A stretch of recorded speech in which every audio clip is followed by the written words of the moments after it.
Hi, this is Todd Brown from morechiropatients.com.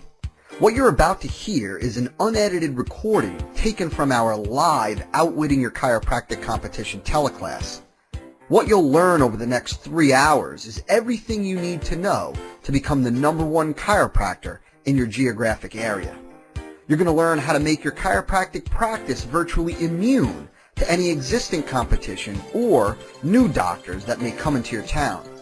The strategies and techniques you're about to learn are known by less than 1% of all practicing chiropractors, if even that, and is not taught to doctors anywhere else.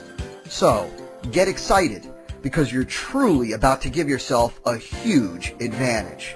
Let's go right now to the live teleclass presentation of Outwitting Your Chiropractic Competition. Today is some of the most important business building information you can learn. So I share that with you because I want you guys to understand that, I want you to have an open mind. I want you to listen. I want you to really pay close attention. I want you to take notes, and I really want you to grasp that I believe that this material that you guys are getting today is easily worth thousands and thousands and thousands of dollars. And this information, if you use it, if you put it into practice, no pun intended, you will experience radical improvements to your practice, income. But what we're going to talk about today is obviously competition, is how to beat your competition, how to make your competition virtually non-existent. And I know that sounds crazy. We're going to talk a little bit about statistics. It's probably a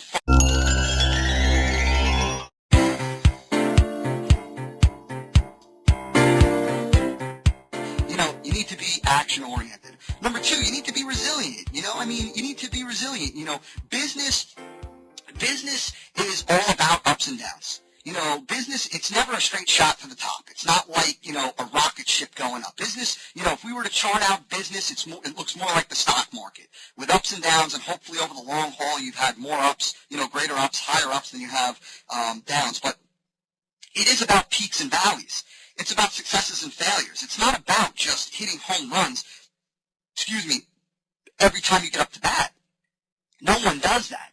You think about baseball players, you can get into the hall. If you hit a home run, if you struck out 5 out of every 10 bats, if you're a professional ball player and you struck out 5 out of every 10 at-bats, but you got a base hit 5 out of every 10, that's 50% of the time you're up there. 1 out of every 2 times you're up at bat, you strike out. You'd make it into the Hall of Fame. You'd make it into the Hall of Fame striking out 1 out of every 2 times. Why? Because you have a 500 batting average. You'd have like an incredible batting average, right? And that's failing 50% of the time.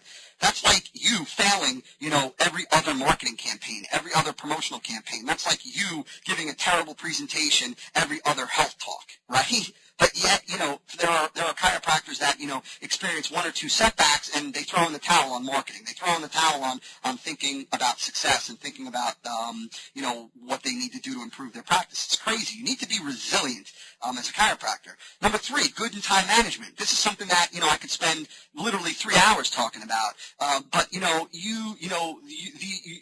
there's a direct correlation between your ability to control your time, your ability to manage your time, your ability to invest your time in high-yielding activities, and the amount of money you make. Time is money. We toss that around a lot. There are a lot of people that, that'll throw that around, but they don't really get the full meaning of that. Well, time really is money because there's a cost to how you spend your time. You know how we usually use the expression, free time. Well, there's no such thing as free time. There's leisure time where you can lay around on a hammock, but that's not free time, because the time that you're spending laying around on a hammock is time that you're not spending with your significant other, your children, on your hobbies, in your practice, whatever it may be. So there's a cost to every minute that we spend. If we spend our time on one thing, that